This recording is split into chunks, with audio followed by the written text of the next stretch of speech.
দর্শক, ঠিক আমি এই মুহূর্তে সংযুক্ত হয়েছি তিস্তার ঠিক অববাহিকা থেকে। ঠিক আপনাদের একটু জানিয়ে রাখবো, আজকে ঠিক সকালবেলা থেকে যে এই তিস্তা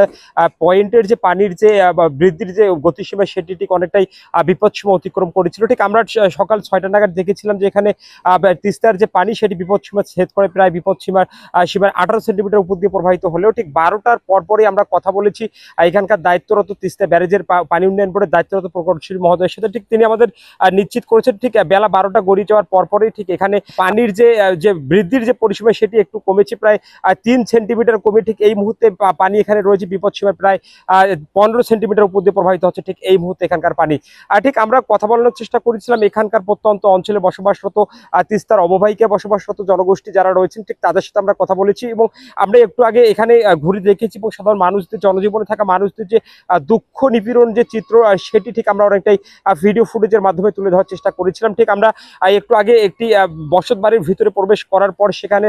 জলাবদ্ধতার যে চিত্র সেটি ঠিক সেটি অনেকটাই অনুমান করেছিলাম। আমরা দেখেছি এখানকার সাধারণ মানুষের গৃহবন্দী মানুষ যারা রয়েছেন ঠিক তাদের বাড়ির চতুর্দিকেই পানি বেষ্টিত রয়েছে, এবং বাড়ির আঙ্গিনে এবং ঘরের দুয়ারে ঠিক অনেকটাই সম্মুখ দ্বারে যে পানির যে জমে থাকার চিত্র ঠিক সেটি অনেকটা এখানে প্রভাবমান ছিল। ঠিক আপনাদের আরেকটি বিষয় একটু জানিয়ে রাখবো, ঠিক আমরা সকাল থেকে এখানে তিস্তা অঞ্চলের যে চরবন্দি মানুষ যারা রয়েছেন ঠিক তাদের দোরগোড়ায় গিয়েছি এবং তাদের যে দুঃখ নিপীড়নের কথা ঠিক সেটি আমরা ধারণ করেছি। এখানকার যারা দুঃখ নিপীড়িত এই অঞ্চলের মানুষ যারা ঠিক তারা আমাদের জানিয়েছেন যে ঠিক এখানে তারা অনেকটাই দীর্ঘদিন পরিশ্রম করে যখন এই যে সুখের সংসার গোছাচ্ছেন, ঠিক না জানি রাতের আধারে এই তিস্তার পানি বৃদ্ধি পাওয়ার পরপরই তাদের এই সংসার গোছানো সংসার ভেঙে যাচ্ছে, যেমনটি আমরা তাদের মুখ থেকে শুনেছি। আমরা একটু আগে কথা বলে নেওয়ার চেষ্টা করেছিলাম এখানকার এক বাসিন্দার সাথে। ঠিক তিনি আমাদের নিশ্চিত করেছে যে গত 3 মাস আগেই তিনি নতুন গৃহ নির্মাণ করেছেন। ঠিক এই মুহূর্তে তিস্তার অববাহিকায় যে পানি বৃদ্ধি, সেই পানি বৃদ্ধি পাওয়ার পরপরই তার নবনির্মাণকৃত ঘরটি ঠিক সেটি ওই তিস্তার বুকে বিলীন হয়ে গিয়েছে, এবং তিস্তার চরে বসবাসরত এই সকল মানুষদের যে দুঃখ নিপীড়নের কথা ঠিক অনেকটাই হৃদয় কাড়িয়েছে সাধারণ মানুষদের, যেমনটি আমরা আপনাদের দেখানোর চেষ্টা করেছিলাম। আরেকটি বিষয় আপনাদের একটু অবগত করে রাখবো যে উজানের পাহাড়ি ঢল এবং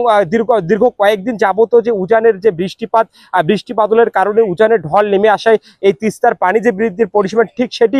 গতকালকে আমরা দেখানোর চেষ্টা করেছিলাম, সেটি যদিও বিপদসীমা 7 সেন্টিমিটার উপরে ছিল, ঠিক সেটি আজকে ঠিক সকালবেলা থেকেই বিপদসীমার অনেকটাই উপরের দিকে ধাবিত হচ্ছিল। ঠিক এই মুহূর্তে প্রায়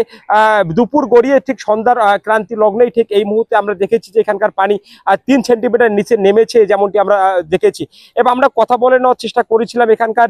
পানি উন্নয়ন বোর্ডের দায়িত্বরত কর্মকর্তাদের সাথে। ঠিক তারা বলছে যে এই তিস্তার বর্তমান যে পানির যে চিত্রপট এটি অনেকটাই বিপদসীমার নিচ পেয়ে চলতে শুরু করেছে, এবং তারা আশাবাদে হয়তোবা আগামী 2-1 দিনের মধ্যে তিস্তার যে বর্তমান পানি বৃদ্ধির যে চিত্র সেটি অনেকটাই কমবে বলে তারা ধারণা করছে। এবং সর্বোপরি আমরা একটি বিষয় আপনাদের জানিয়ে রাখবো, এই তিস্তা অঞ্চলে বসবাসরত মানুষ যারা রয়েছেন ঠিক তারা বলছেন এই যে তিস্তার পানি বৃদ্ধি পাওয়ার কারণে ঠিক তারা আজকে প্রায় 3 থেকে 4 দিন যাবত তাদের উনুনে কখনো রান্নার যে পাতিল সেটি উঠছে না বলেও তারা আমাদের অভিযোগ করেছে, এবং তারা বলছে যে তাদের প্রায় সময় এরকম দুঃখ পোহাতে হয়। অনেক সময় তাদের ঘরের ভিতরে থাকা যে রান্নার উপকরণ সামগ্রী উনুনে যে আগুন জ্বালানোর যে চিত্রপট সেটি দীর্ঘ সময় বন্ধ থাকে, এবং ঠিক এই সময়টা তারা তাদের সন্তানদেরকে নিয়ে অনেকটাই কষ্টের সময় পার করে। ঠিক আপনাদের আরেকটি বিষয় একটু অবগত করে রাখবো, এখানকার যে যান চলাচলের যে এবং মানুষের যে চলাচলের যে রাস্তাঘাট রয়েছে সেই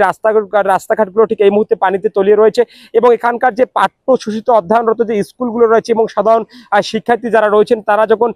শিক্ষা জ্ঞান অর্জনের জন্য স্কুলে যাবেন ঠিক স্কুলের যে মূল ফটক চত্বর ঠিক সেটিও অনেকটাই পানির নিচে তলিয়ে রয়েছে। আর সব মিলে তিস্তার বর্তমান প্রেক্ষাপট অনেকটাই